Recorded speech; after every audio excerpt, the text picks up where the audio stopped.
হাই friends, মোৰ চেনেললৈ আপোনালোক সকলোকে পুনৰবাৰ স্বাগতম জনালোঁ। আজি মই আপোনালোকলৈ পিঠাগুড়িৰ এটা খুবেই সুন্দৰ লাড়ু ৰেচিপি লৈ আহিছোঁ। এতিয়া মই এখন কেৰাহী পাতি লৈছোঁ।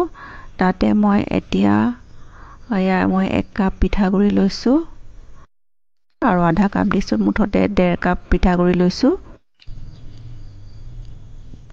এতিয়া মই পিঠাগুড়িখিনি খুব ভালকৈ ভাজিম, যাতে তাত কেঁচা ভাৱটো একেবাৰে নাথাকে। খুব ভালকৈ ভাজিলেহে লাড়ুটো খাবলৈ বেছি সোৱাদ হয় আৰু এই লাড়ু বহু দিনলৈ ভালে থাকে। মোৰ এতিয়া পিঠাগুড়িখিনি ভজা হৈ গৈছে আৰু মই এতিয়া এইখিনি এটা বাটিত কাঢ়ি থ'ম।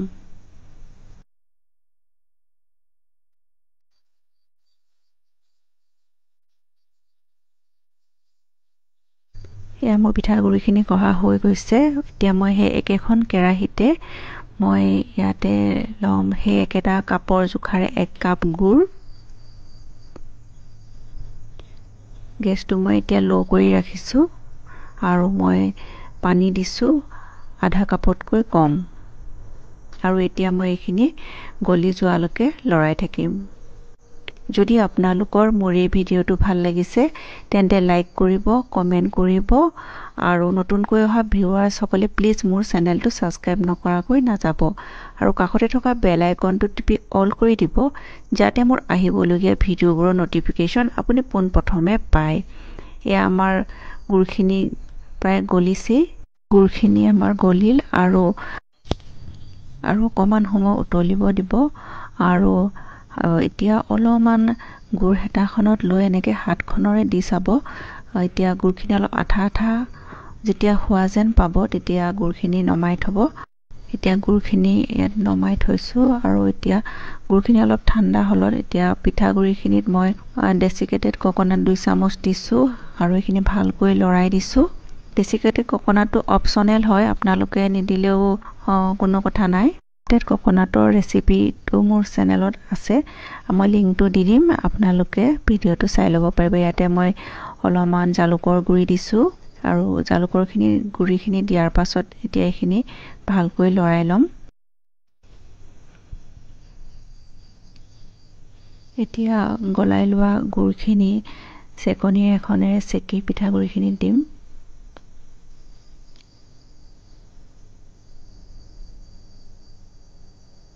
আৰু এইখিনি এতিয়া খুব ভালকৈ মিহলাম, যাতে গোটেইখিনি পিঠাগুড়িতে লাগে। আৰু এইখিনি সময়তে মই 1 চামুচ ঘিউ দিম। ঘিউ দিলে খাবলৈ খুবেই ধুনীয়া হয়।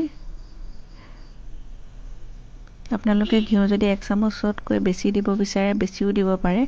আৰু এতিয়া আৰু অলপমান এনেকৈ গুড় দিম আৰু এইখিনি এতিয়া খুব ভালকৈ মিহলাম।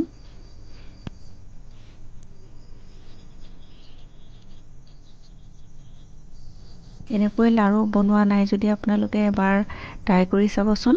বনাবলৈ একেবাৰে সহজ আৰু খাবলৈ খুবেই ভাল লাগে। আৰু এতিয়া আৰু অলপমান হাতেৰে ভালকৈ মিহলাই ল'ম।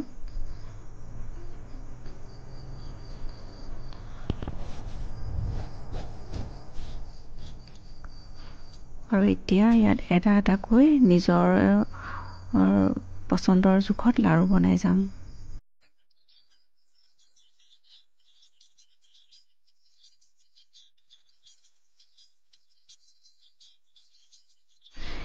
আমাৰ পিঠাগুড়ি লাড়ু ৰেডি হৈ গৈছে। পুনৰ নতুন এটা ভিডিঅ' লৈ আপোনালোকৰ ওচৰলৈ আহিম। ধন্যবাদ।